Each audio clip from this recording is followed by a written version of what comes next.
Very very good evening all my friends. I Rohit Keswania मैं अपने YouTube channel पर आप सभी का हार्दिक स्वागत करता हूं। जैसा आप स्लाइड पर देख पा रहे हैं, आज हम जेनेटिक डिसऑर्डर और साथ में उसके कुछ एमसीक्यूज प्रैक्टिस भी करेंगे। तो चलो बिना देर किए हुए हम स्टार्ट करते हैं आज का अपना लेक्चर। तो आप देखें, यहाँ पर आपको देखने को मिलेगा कि जेनेटिक डिसऑर्डर्स। तो जेनेटिक डिसऑर्डर्स की अगर मैं बात करूं तो आप सभी को मालूम है कि अगर बदलाव अगर आपको देखने को मिलता है किसके अंदर, जीन्स के अंदर और या फिर क्रोमोसोम्स के अंदर, तो ये डिसऑर्डर्स आपको देखने को मिल सकते हैं। दो टाइप के डिसऑर्डर्स क्या हैं आपको देखने को मिलेंगे। एक तो मिलेगा आपको मेंडेलियन डिसऑर्डर और दूसरा आपको मिलेगा क्रोमोसोमल डिसऑर्डर्स।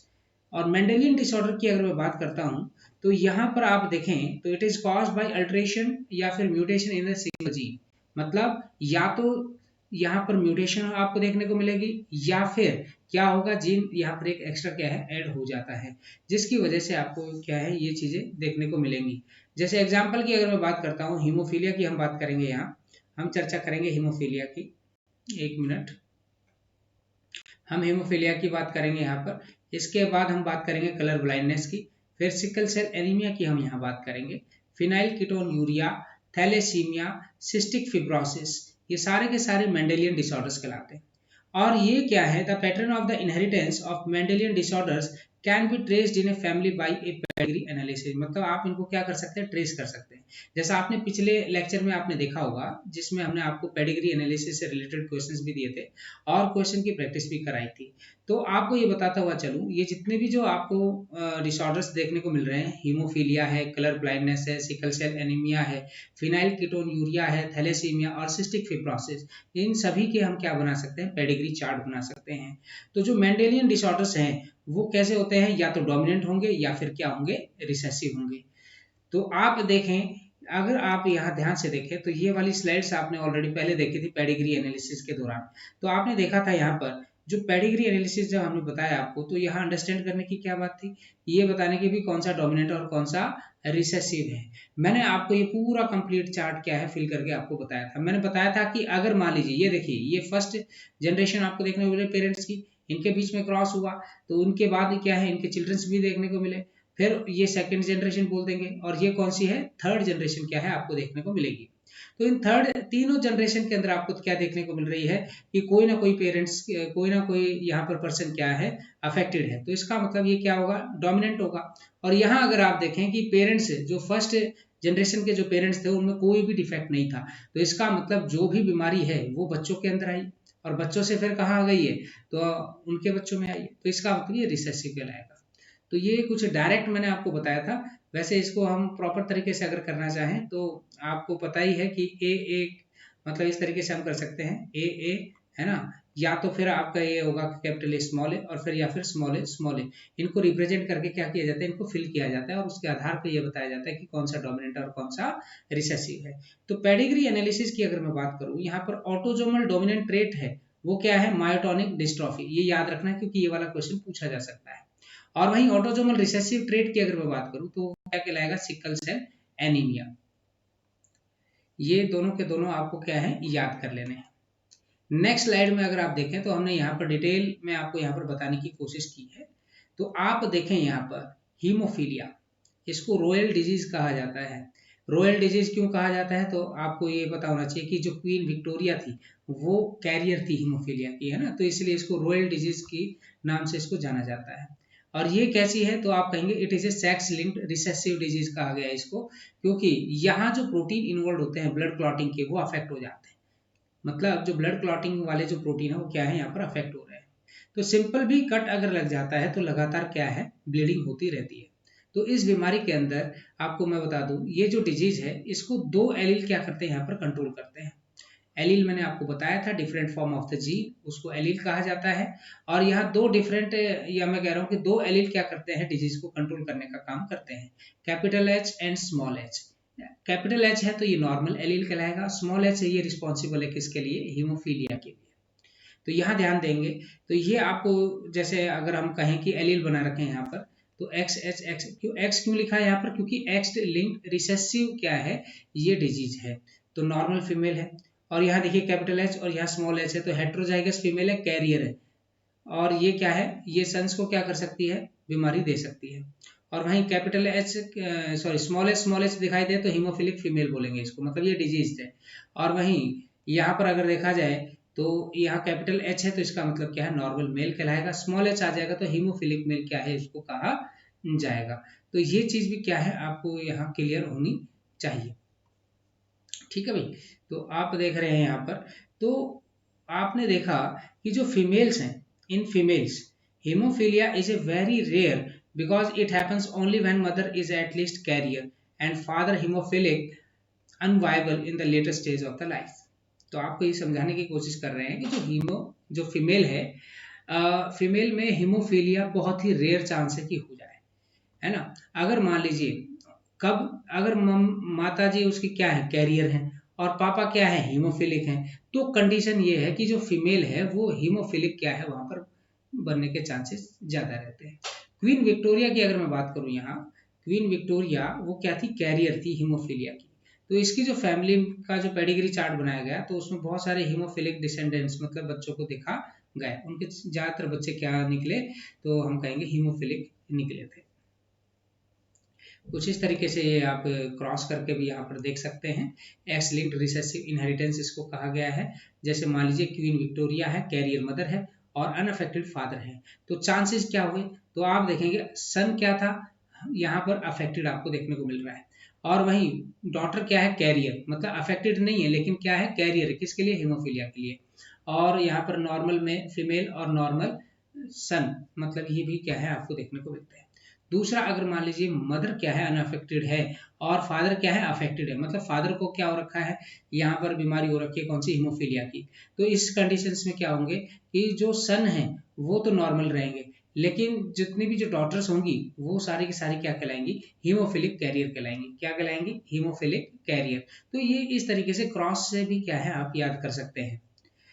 अब देखते हैं नेक्स्ट स्लाइड के अंदर, अगला जो है हमारा यहाँ पर, वो जो मेंडेलियन डिसऑर्डर की अगर हम बात कर रहे थे तो दूसरा है हमारे पास कलर ब्लाइंडनेस। ये भी सेक्स लिंक्ड है, एक्स लिंक्ड रिसेसिव डिसऑर्डर इसको कहा गया है। इसमें रेड और जो ग्रीन कोन है ना, कोन ऑफ आई, वो क्या होती है, अफेक्टेड होती है। इसमें क्या होगा, डिस्क्रिमिनेट करना मुश्किल हो जाता है कि रेड और ग्रीन कलर को, मतलब किसी को भी अगर कलर ब्लाइंडनेस वाली बीमारी है तो रेड और ग्रीन कलर को क्या नहीं कर सकता है, डिस्टिंग्विश नहीं कर सकता है। और ये होता कैसे है, मैं आपको बता दूं, ये होता है कुछ जीन्स होते हैं एक्स क्रोमोसोम के अंदर, वो क्या हो जाते हैं, म्यूटेट हो जाते हैं। तो ये केवल 8% मेल्स में देखने को मिलता है और वहीं 0.4% क्या है, फीमेल्स के अंदर आपको देखने को मिलता है, क्योंकि ये जो जीन है वो क्या है, एक्स लिंक्ड है। नॉर्मल एलील को क्या कहा गया, डोमिनेंट कहा गया, सी, कैपिटल सी से। रिसेसिव एलील को स्मॉल सी से, जो कि कलर ब्लाइंडनेस क्या करता है, कॉज करता है। आप फिर वही इसी तरीके से पेडिग्री चार्ट बना के क्या कर सकते हैं, आप इसको सॉल्व कर सकते हैं। यहाँ जो सन है हेट्रोजाइगस वुमेन का, है ना, the son of A heterozygous women has a 50% chance of a being colour blind. अगर मान लीजिए हेट्रोजाइगस वुमेन है, कैरियर है, तो आप एक चीज ध्यान रखिएगा, उनके जो बच्चे हैं वो 50% क्या रहेंगे, वो भी सन 50% क्या रहेंगे, कलर ब्लाइंडनेस क्या है उनके अंदर देखने को मिलेगी। और वही डॉटर की अगर मैं बात करता हूँ, वो तभी कलर ब्लाइंड होगी अगर उसका फादर भी क्या होगा, वहां पर कलर ब्लाइंड होगा। अगर फादर कलर ब्लाइंड है तो ही डॉटर क्या हो सकती है, वहां पर कलर ब्लाइंडनेस हो सकती है, अन्यथा आपको वो देखने को नहीं मिलेगा। इस तरीके से आप देखें यहाँ पर नॉर्मल और कलर ब्लाइंड की कंडीशंस अगर आप देख रहे हैं, यहाँ पर जीनोटाइप देखिए एक्स वाई, और यहाँ हमने बना दिया यहाँ पर क्या, कलर ब्लाइंड फीमेल। तो आप देखें यहाँ पर कैरियर फीमेल बन जाएगी और कलर ब्लाइंड क्या बनेगा, यहाँ पर मेल बनने के चांसेस रहेंगे। अगली जो डिजीज है, अगर मैं अगली डिजीज की बात कर रहा हूँ यहाँ पर, तो हम पढ़ेंगे अभी यहाँ पर सिकल सेल एनीमिया। सभी वाकिफ हैं इस चीज से लेके कि ऑटोजोमल रिसेसिव डिजीज है, ऑटोजोमल लिंक्ड रिसेसिव डिजीज कहा गया है सिकल सेल एनीमिया को। सिकल सेल एनीमिया को ऑटोजोमल लिंक्ड रिसेसिव डिजीज कहा गया है। और ये क्या होती है, ट्रांसमिटेड होती है कहाँ से, पेरेंट से अपने ऑफस्प्रिंग के अंदर। जब दोनों पार्टनर क्या हो, कैरियर हो, हेट्रोजाइगस कंडीशन में हो, तभी ऐसा पॉसिबल होता है। और ये जो डिजीज है ये कंट्रोल्ड होती है ए पेयर ऑफ एलील, जिसको HBA और HBS कहा गया है यहाँ पर। होमोजाइगस अगर डोमिनेंट है तो नॉर्मल कहलाएगा, क्योंकि HBA और HBA, और वही हेट्रोजाइगस HBA और HBS है तो कैरियर है, तो इसका मतलब सिकल सेल ट्रेट क्या है आपको देखने को मिल सकती है। और होमोजाइगस रिसेसिव है तो इसका मतलब अफेक्टेड है, इसका मतलब वो क्या है, उसको सिकल सेल एनीमिया की बीमारी हो रखी है। और ये होता कैसे है, तो मैं आपको बताता हुआ चलूँ यहाँ पर कि जो ग्लूटामिक एसिड है वो किस में कन्वर्ट हो जाता है, वैलिन में। ग्लूटामिक जो एसिड है वो वैलिन की फॉर्म में कन्वर्ट हो जाता है eight the 6th position of the beta globin chain of the haemoglobin. ये आपको समझा रहे हैं कि जो हीमोग्लोबिन की जो बीटा चेन होती है, उस बीटा चेन के अंदर जो 6th पोजीशन है, बीटा चेन में भी 6th पोजीशन पर ग्लूटामिक एसिड वैलिन की फॉर्म में क्या होता है, कन्वर्ट हो जाता है, जिसकी वजह से जो नॉर्मल ब्लड की जो शेप होती है वो सिकल सेल की शेप की फॉर्म में क्या है, कन्वर्ट हो जाती है। ठीक है, ये चीज आपको याद करनी है। तो यहाँ इससे देख लें, ये एनसीईआरटी के अंदर भी गिवन था आपका, तो ये आप देखें कि ये नॉर्मल क्या है, हीमोग्लोबिन ए पेप्टाइड आपको देखने को मिलते हैं। देखिए valine, histidine, leucine, threonine, proline, glutamic acid. तो छठे हुए जो पोजीशन पे है, ध्यान से देखिएगा, ये GAG किसको कोड कर रहा है यहाँ पर, ग्लूटामिक एसिड को। अब ये क्या हो गया, म्यूटेट हो गया। अब म्यूटेट हो गया तो इसका मतलब क्या होगा, ये बन गया GUG, और ये क्या है, वैलिन कहलाएगा। तो इसका मतलब ग्लूटामिक एसिड किस फॉर्म में कन्वर्ट हो चुका है, वैलिन की फॉर्म में, जिसकी वजह से क्या है, जो आरबीसी की जो शेप है वो क्या हो गई है, चेंज हो गई है। किस शेप में हो गई है, सिकल शेप में। तो this is due to the single base substitution. तो यहाँ पर सिंगल बेस सब्स्टिट्यूशन क्या है, 6th codon of the beta globin gene के अंदर क्या है, आपको देखने को मिलेगा, फ्रॉम GAG टू GUG। और यही बात करते हैं म्यूटेंट हीमोग्लोबिन की मॉलिक्यूल की, तो ये पॉलीमराइजेशन क्या है, इसके अंदर देखने को मिलेगा, बहुत सारे बन जाते हैं। और वहीं low oxygen tension causing the change in the shape of the RBC from biconcave disc to elongated sickle like structure। ये आपको समझाने की कोशिश कर रहे हैं कि अगर मान लीजिए कि कोई कैरियर है ना, सिकल सेल एनीमिया तो है लेकिन कैरियर फॉर्म में है। अब अगर मान लीजिए वो जा रहा है, पहाड़ों पे चढ़ाई कर रहा है, तो उस समय क्या है, वहां पर ऑक्सीजन का लेवल क्या होता जाएगा, कम होता जाएगा, और उसकी जो नॉर्मल आरबीसी है वो किस फॉर्म में कन्वर्ट हो जाएंगी, सिकल शेप में कन्वर्ट हो जाएंगी, और उसको क्या हो जाएगी, वहां पर ऑक्सीजन टेंशन क्या है, महसूस होगी, ऑक्सीजन की कमी क्या होगी वहां पर उसको महसूस होगी, इवन उसकी डेथ भी हो सकती है। तो इसीलिए जो कैरियर है, कम से कम अपने ब्लड को क्या करवाना चाहिए, सबसे पहले चेकअप करवा लेना चाहिए कि वो नॉर्मल है या फिर कैरियर फॉर्म में है। अगला है फिनाइल कीटोन यूरिया की हम बात करेंगे। एक और यहाँ पर आपको देखने को मिलेगा, तो हम कहेंगे इसको inborn error of metabolism, autosomal recessive disease कहलाती है। और ये होता कैसे है, तो मैं आपको बता दूं, एक एंजाइम है जो फिनाइल एलेनिन हाइड्रोक्सिलेज एंजाइम क्या करता है, बनाता है। एक जीन है जो फिनाइल एलेनिन हाइड्रोक्सिलेज एंजाइम क्या करता है, बनाने का काम करता है, और ये एंजाइम क्या करता है, फिनाइल एलेनिन को टायरोसिन की फॉर्म में कन्वर्ट करता है। अब दिक्कत ये है कि अगर मान लीजिए ये जीन क्या हो गया, म्यूटेट हो गया, अफेक्टेड हो गया, तो अफेक्ट हो गया तो इसका मतलब फिनाइल एलेनिन हाइड्रोक्सिलेज एंजाइम नहीं बन पाएगा, और जब ये चीज नहीं बन पाएगा तो इसका मतलब फिनाइल एलेनिन किस फॉर्म में कन्वर्ट हो जाएगा, फिनाइल पायरुविक एसिड की फॉर्म में यहाँ पर कन्वर्ट हो जाएगा, फिनाइल पायरुविक एसिड की फॉर्म में कन्वर्ट हो जाएगा, और अदर डेरिवेटिव्स क्या है आपको यहाँ पर देखने को मिलेंगे। और इससे होगा क्या, यहाँ पर मेंटल रिटार्डेशन आपको देखने को मिल सकती है। इवन मैं आपको ये बता दूं, जो ये फिनाइल पायरुविक एसिड है ना, तो किडनी इसको क्या नहीं कर सकती, रीएब्जॉर्ब नहीं कर सकती, तो ये क्या हो जाएगा, ये यूरिन के थ्रू क्या हो जाएगा, एक्सक्रीट हो जाएगा। तो इसलिए आपको ये ध्यान रखना है, फिनाइल कीटोन यूरिया का मैंने क्या बताया, इनबॉर्न एरर ऑफ मेटाबॉलिज्म हम इसको बोलते हैं, ऑटोसोमल रिसेसिव डिजीज है। मैंने आपको केवल इतना समझाया है, यहाँ पर फिनाइल एलेनिन हाइड्रोक्सिलेज एक ऐसा एंजाइम है जो फिनाइल एलेनिन को टायरोसिन की फॉर्म में कन्वर्ट करता है। अब दिक्कत ये है कि ये म्यूटेट हो गया, अब वो जीन क्या हो गया, म्यूटेट हो गया, जो फिनाइल एलेनिन हाइड्रोक्सिलेज एंजाइम बनाता था। तो सिंपल सी बात है, अगर ये एंजाइम नहीं बन पाया तो फिनाइल एलेनिन किस फॉर्म में कन्वर्ट हो जाएगा, फिनाइल पायरुविक एसिड, और साथ में उसके कुछ डेरिवेटिव्स बन जाएंगे। अब यहाँ क्या है, कुछ सिम्टम्स क्या है आपको देखने को मिलते हैं, मल्टीपल सिम्टम्स क्या है बॉडी के अंदर आपको देखने को मिलते हैं, जिसमें मेंटल रिटार्डेशन भी क्या है आपको देखने को मिलेंगे।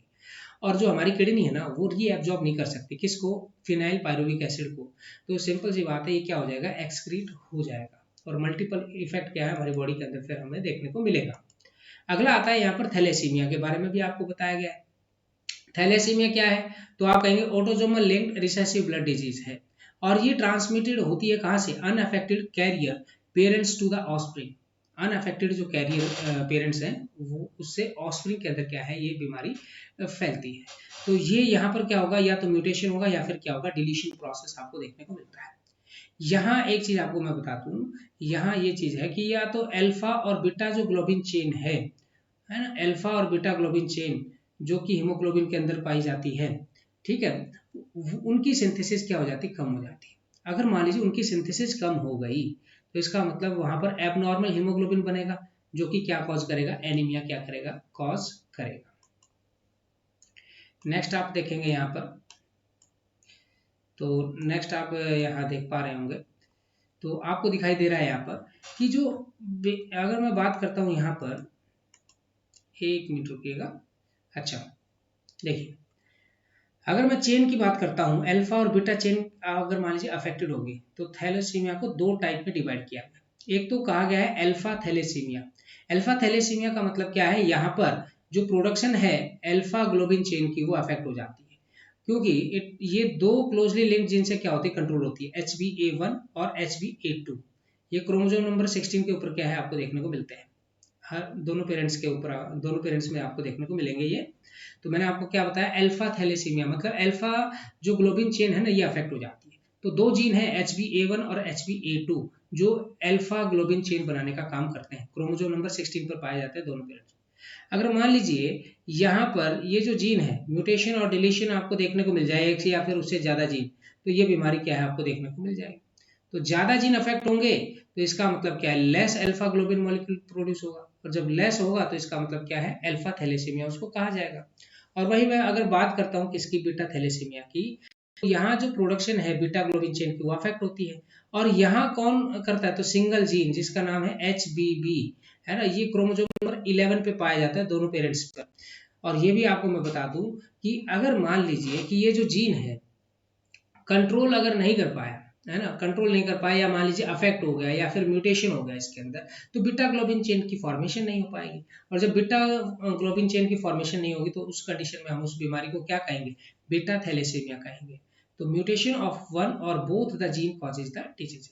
तो थैलेसीमिया एक प्रकार से क्वांटिटेटिव प्रॉब्लम है, थैलेसीमिया क्या है, क्वांटिटेटिव प्रॉब्लम है। और वही सिकल सेल एनीमिया की अगर मैं बात करूं तो ये क्वालिटेटिव प्रॉब्लम होती है, ठीक है। यहाँ आप देखेंगे तो अगर मैं बात करूं थैलेसीमिया की, तो यहाँ अल्फा थैलेसीमिया कहूँ या फिर बीटा थैलेसीमिया, यहाँ नंबर ऑफ जो चेन है ना अल्फा और बीटा की, अगर ये रिड्यूस हो गई तो एक प्रकार से देखें तो वो बीमारी उनको हो जाती है। तो ये क्वांटिटेटिव प्रॉब्लम हुई।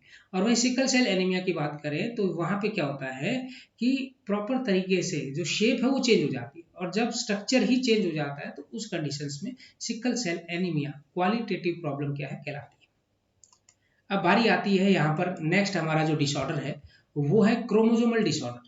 और ये सभी जानते हैं कि या तो क्रोमोजोम एब्सेंट होगा या फिर ज्यादा होगा या फिर एबनॉर्मल अरेंजमेंट आपको देखने को मिलती है एक या उससे ज्यादा क्रोमोजोम की, है ना, तो उसी को क्रोमोजोमल डिसऑर्डर कहा है। दो टाइप्स के आपको देखने को मिलेंगे, एक तो मिलेगा एनीप्लॉइडी और एक मिलेगा पॉलीप्लॉइडी। नाम से ही क्लियर है, एनीप्लॉइडी में अगर देखें ए वर्ड है तो इसका मतलब ये है कि एनिमल्स के अंदर या हम ह्यूमन बींग्स के अंदर देख सकते हैं।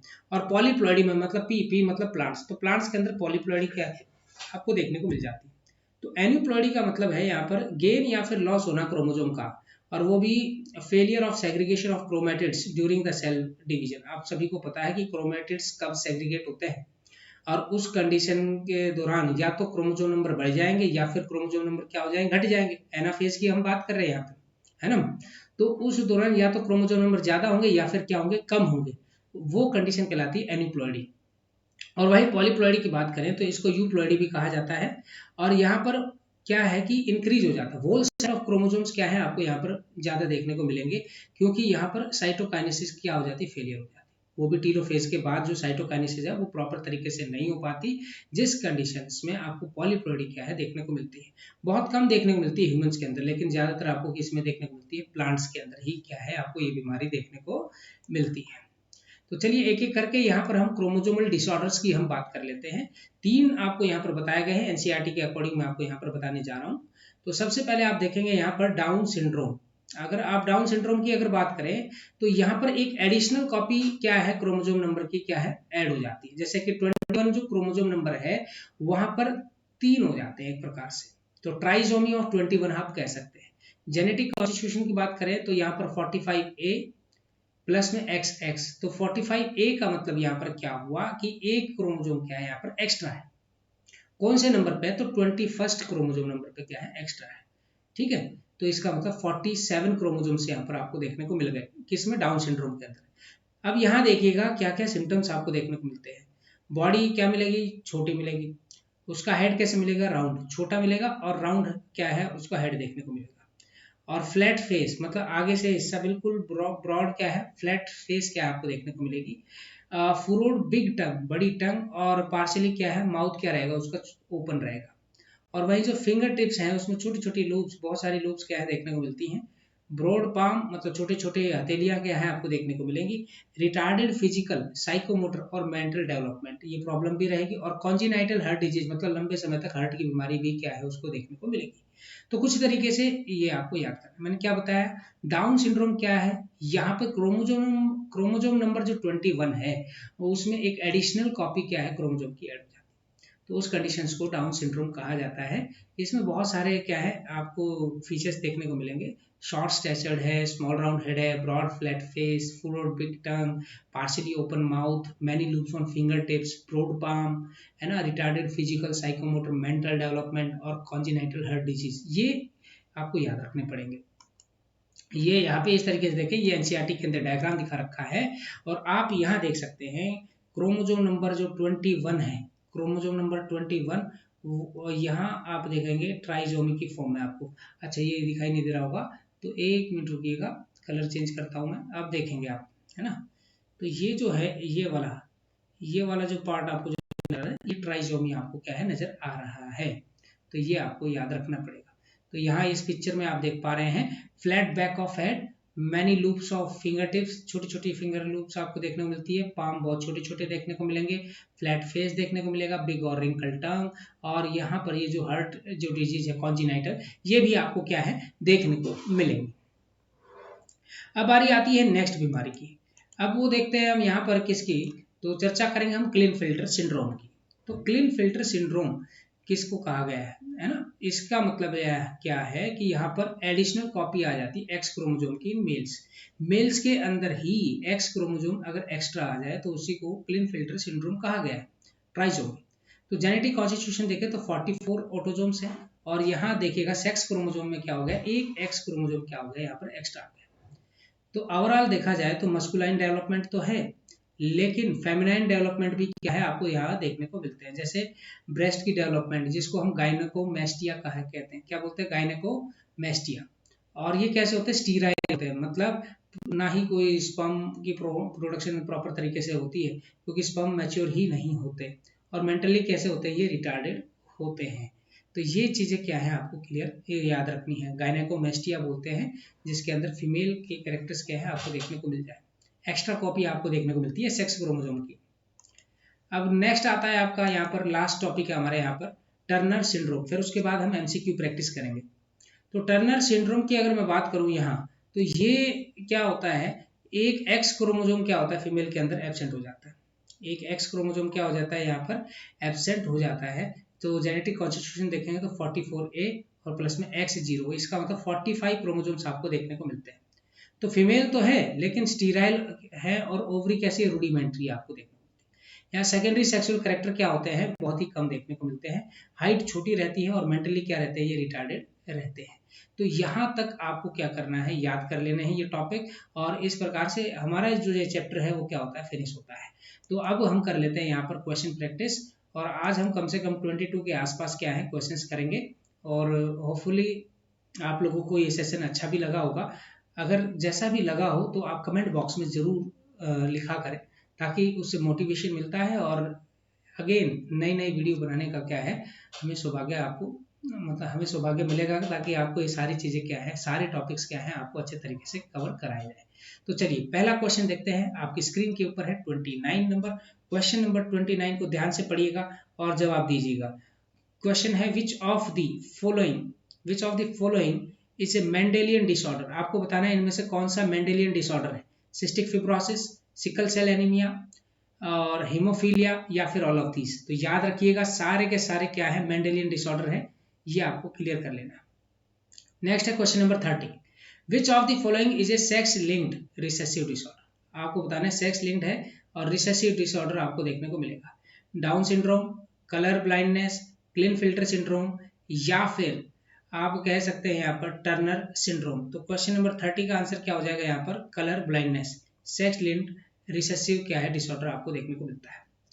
और वहीं क्वेश्चन नंबर 31 की अगर मैं बात करूं, which of the following provides a strong tool to trace the inheritance of a specific trait, abnormality or a disease in human genetics? Maturation study, pedigree study, sex determination study या फिर none of the above। तो याद रखिएगा, अगर मान लीजिए हमें क्या करना है, ये पता लगाना है कि ये बीमारी कौन से जनरेशन से आ रही है, तो सिंपल सी बात है, हम वहां पर क्या करेंगे, पेडिग्री स्टडी करेंगे। क्या करेंगे, पेडिग्री चार्ट बनाएंगे और स्टडी करेंगे कि ये जो डिजीज है ये ग्रैंडफादर से आई है या फादर से आई है, मदर से आई है, कहाँ से आई है, उसके बारे में हम इजीली क्या है यहाँ पर पता लगा सकते हैं।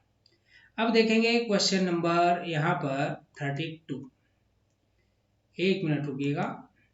अब देखेंगे आप यहाँ पर क्वेश्चन नंबर 32। तो Mendelian disorder can be, Mendelian disorder क्या हो सकता है भाई, यहाँ पर डोमिनेंट हो सकते हैं, बिल्कुल हो सकता है, रिसेसिव भी हो सकते हैं। तो आंसर क्या हो जाएगा, C, both A and B. Question number 33, colour blindness is cause due to the mutation in the, colour blindness होती है लेकिन किस में म्यूटेशन होती है, Y chromosome, X chromosome, X Y chromosome या फिर नन ऑफ दी अबोव। तो आंसर क्या हो जाएगा आपका यहाँ पर, एक्स क्रोमोजोम की वजह से ना, एक्स क्रोमोजोम के अंदर म्यूटेशन हो जाती है जिसकी वजह से कलर ब्लाइंडनेस क्या है आपको देखने को मिलता है, जो कि रेड कलर और ग्रीन कलर क्या है विजुलाइज नहीं कर पाते हैं। Question number 34, who among the following are more affected by colour blindness. तो कलर ब्लाइंडनेस के दौरान सबसे ज्यादा अफेक्ट कौन होता है, मेल होता है, फीमेल होता है या दोनों होते हैं। तो आप सभी को मालूम है कि मेल क्या है सबसे ज्यादा क्या होते हैं, अफेक्ट होते हैं, और फीमेल क्या है बहुत कम अफेक्ट होती है। क्वेश्चन नंबर 35, अगर मान लीजिए कि कोई वुमेन है, वो है कैरियर, कलर ब्लाइंडनेस है लेकिन कैरियर है, what are the chances of her son being colour blind. तो आपको बताना है उसके लड़के के कितने चांसेस हैं कि वो कलर ब्लाइंड बन जाए। तो इसका मतलब अगर कैरियर है तो हम क्या लिखेंगे, एक्स सी और एक्स, तो इसका मतलब एक्स नॉर्मल है और ये क्या है, कैरियर है, तो भाई 50% ही तो जा पाएगा। तो हम कहेंगे 35 का आंसर क्या हो जाएगा, 50%। कितना हो जाएगा, 50% क्या हो जाएगा, उसका आंसर हो जाएगा। नेक्स्ट क्वेश्चन देखिएगा, question number 36, which of the following can transmit the disease hemophilia to her offspring। तो बताना है आपको कि भाई which of the following can transmit the disease hemophilia to her offspring, homozygous female, homozygous male, heterozygous female या फिर heterozygous mail, क्या है आपको यहाँ पर जवाब देना है। तो क्वेश्चन नंबर इसका जो 36 है इसका आंसर क्या हो जाएगा, सी हो जाएगा, हेट्रोजाइगस फीमेल, जो क्या है हीमोफीलिया से, अगर मान लीजिए जो बीमारी है हीमोफीलिया, वो उनके ऑफस्प्रिंग के अंदर क्या है आपको देखने को मिलेगी। Question number 37, which of the following is an autosomal linked recessive trait. आपको बताना है कि ऑटोजोमल लिंक्ड रिसेसिव ट्रेट कौन सी है ना, हीमोफीलिया है, कलर ब्लाइंडनेस है, सिकल सेल एनीमिया है या फिर ऑल ऑफ दी अबव, यहाँ पर क्या है आपका आंसर रहेगा। तो याद रखना यहाँ पर sickle cell anaemia is called as autosomal linked recessive trait, है ना। हीमोफीलिया कलर ब्लाइंडनेस तो आप तो जानते ही हैं कि ये क्या कहलाएंगे, ये एक्स लिंक्ड कहलाते हैं। क्वेश्चन नंबर 38 की अगर हम बात करें, तो सिकल सेल एनीमिया जो है यहाँ पर following will show a disease phenotype. Phenotype बताना है सिकल सेल एनीमिया का कौन सा है, HbA HbA HbA HbS, क्योंकि ये तो होमोजाइगस हो गया, नॉर्मल है, ये क्या हेट्रोजाइगस है, कैरियर है, और ये क्या है, डिजीज है। और आपसे पूछा सिकल सेल एनीमिया के बारे में, तो आंसर क्या हो जाएगा यहाँ पर, सी ऑप्शन हो जाएगा, सारे के सारे यहाँ पर आंसर नहीं होंगे। नेक्स्ट क्वेश्चन है क्वेश्चन नंबर 39, अगर मान लीजिए सिकल सेल एनीमिया है, which of the following amino acids get substituted by valine at the 6th position. अभी बताया था मैंने आपको, ग्लूटामिक एसिड, ग्लूटामिक एसिड से क्या बन जाता है, वेलिन बन जाता है, क्या बन जाता है, वेलिन। और जब वेलिन बन जाएगा तो इसका मतलब जो स्ट्रक्चर है, किसका स्ट्रक्चर, तो मैं आपको बता रहा हूँ कि भाई आरबीसी का जो स्ट्रक्चर है वो सिकल शेप में कन्वर्ट हो जाता है। मतलब आरबीसी का जैसे मान लीजिए स्ट्रक्चर है तो किस फॉर्म में कन्वर्ट हो जाएगा, ऐसे सिकल शेप में क्या हो जाते हैं, कन्वर्ट हो जाते हैं, क्योंकि यहाँ पर बीटा चेन क्या हो जाती है, अफेक्ट हो जाती है। क्वेश्चन नंबर 40, अगर मैं सिकल सेल एनीमिया की अगर बात करूं, तो जो आरबीसी है वो चेंज कर लेता है अपनी शेप को, तो किस फॉर्म में क्या है वो शेप करते हैं, biconvex disc to the elongated sickle cell structure, biconcave disc to rectangular sickle like structure, या बाई कॉन्केव डिस्क। आप देखें यहाँ पर, तो आंसर क्या हो जाएगा यहाँ पर, तो आप कहेंगे सी ऑप्शन आपका रहेगा, biconcave disc to elongated sickle cell like structure. ठीक है, ये आंसर रहेगा। तो अब देखते हैं नेक्स्ट क्वेश्चन हमारे पास है question number 41। Which of the following disease is an inborn error of metabolism. अब थोड़ी देर पहले हमने ये क्वेश्चन किया था और मैंने आपको बताया था ये क्या थैलेसीमिया है, सिकल सेल एनीमिया है, फिनाइलकीटोन्यूरिया है, या फिर ऑल ऑफ दी अबव क्या है आपका यहाँ पर आंसर रहेगा। तो आपका जो आंसर रहेगा वो क्या रहेगा, तो आप कहेंगे फिनाइलकीटोन्यूरिया क्या है आपका यहाँ आंसर रहेगा। Question number 42, beta thalassaemia is controlled by, है ना, बीटा थैलेसीमिया को कौन कंट्रोल करता है, तो आप कहेंगे यहाँ पर क्या HbA1 या फिर HbA2 या फिर HBB जीन कौन करता है, बीटा थैलेसीमिया की बात हो रही है। तो याद रखिएगा सी ऑप्शन क्या रहेगा 42 का सही रहेगा, क्योंकि ये HbA1 और HbA2 जो जीन है ये अगर देखा जाए तो अल्फा थैलेसीमिया क्या करते हैं, कॉज करते हैं। Down syndrome is cause due to, तो डाउन सिंड्रोम कब आपको देखने को मिलता है, तो आप कहेंगे कि gain of extra copy of the chromosome number 21। तो 43 का क्या हो जाएगा, बी ऑप्शन क्या हो जाएगा यहाँ पर करेक्ट हो जाएगा, मतलब ट्राइजोमी हो जाएगी एक प्रकार से, 3 क्रोमोसोम्स क्या है आपको देखने को मिलेंगे क्रोमोसोम नंबर 21 पर। अब बारी आती है नेक्स्ट क्वेश्चन। तो which of the following disease is cause due to the absence of one of the X chromosome. मान लीजिए एक एक्स क्रोमोसोम नहीं है तो कौन सी बीमारी हो सकती है, क्लिनफिल्टर, डाउन सिंड्रोम या टर्नर। तो याद रखिएगा कौन सी हो जाएगी, टर्नर, एक्स और 0 इस तरीके से लिखा जाता है इसको, टर्नर सिंड्रोम। 44 का आंसर क्या हो जाएगा, सी हो जाएगा। Physical appearance of characters is called, देखो जो फिजिकल अपीयरेंस है कैरेक्टर्स उसको क्या कहा जाएगा, जीनोटाइप कहा जाएगा, फिनोटाइप कहा जाएगा, या दोनों कहेंगे, या फिर none of the above answer आएगा। तो आप कहेंगे फिजिकल अपीयरेंस की बात हो रही है तो हम फिनोटाइप की यहाँ पर बात करेंगे। 46 का आंसर देखिएगा, What symptoms does a person affected with Down syndrome shows? क्या क्या सिम्टम्स आपको देखने को मिलते हैं, furrowed tongue, impairment of psychomotor skills, partially open mouth, या फिर ऑल ऑफ दी अबव। तो 46 का आंसर क्या हो जाएगा यहाँ पर, सारे के सारे क्या हो जाएंगे यहाँ पर करेक्ट आंसर हो जाएंगे। अब नेक्स्ट स्लाइड हम देखेंगे यहाँ पर 47th क्वेश्चन है, which of the following is correct about the linkage. आपको बताना है कि कौन सी बात लिंकेज की ठीक है। It results in the formation of recessive phenotype, क्या it results in the formation of dominant phenotype, या फिर आप कहें it results in the formation of parental phenotype, या फिर ऑल ऑफ द अबव। तो मैंने आपको बताया था लिंकेज और रिकम्बिनेंट के बारे में बताया था, मैंने कहा था कि अगर जीन की जो डिस्टेंस है वो काफी कम है, जीन की डिस्टेंस क्या है, काफी कम है, तो इसका मतलब वहां पे सेग्रीगेशन नहीं हो पाएगी जीन्स की। जब जीन सेग्रीगेट नहीं हो पाएंगे तो इसका मतलब पेरेंटल टाइप आपको क्या है वहां पर बहुत ज्यादा देखने को मिलेंगे, पेरेंटल टाइप आपको क्या देखने को मिलेंगे, बहुत ज्यादा क्या है वहां पर आपको देखने को मिलेंगे। तो ये चीजें क्या है आपको क्लियर होनी चाहिए। तो इसका मतलब आंसर कौन सा हो रहा है, यहाँ पर आंसर आ जाएगा सी ऑप्शन करेक्ट रहेगा। अब है आपके पास यहाँ पर 48th question, the term linkage was coined bye, term linkage किसने दी थी भाई, तो आप सभी को पता है कि मॉर्गन ने दी थी, किसने दी थी, मॉर्गन ने। 49th क्वेश्चन देखिएगा, in which of the following phases of cell division crossing over occur. आपको बताना है कौन से फेज में क्रॉसिंग ओवर देखने को मिलती है, तो ये सभी को मालूम है मेरे हिसाब से। अगर आपको cell cycle and cell division वाला चैप्टर अगर नहीं आता है तो बहुत ज़्यादा क्या है दिक्कत होने जा रही है, क्योंकि कम से कम 2 या 3 क्वेश्चंस आपको एग्जाम के अंदर देखने को मिल जाएंगे। तो क्रॉसिंग ओवर कहाँ देखने को मिलती है, प्रोफेज 1, मेटाफेज 1, प्रोफेज 2 या फिर मेटाफेज 2। तो आपका आंसर क्या हो जाएगा 49 का, तो 49 का हो जाएगा मेटाफेज 1 के अंदर आपको ऐसा देखने को मिलेगा, ठीक है। अच्छा, फिर आता है लास्ट क्वेश्चन आज का, और फिर आज अपना सेशन हम करते हैं समाप्त। तो देखिए आखिरी क्वेश्चन है लास्ट हमारा, विच of the following law was proposed by the Mendel.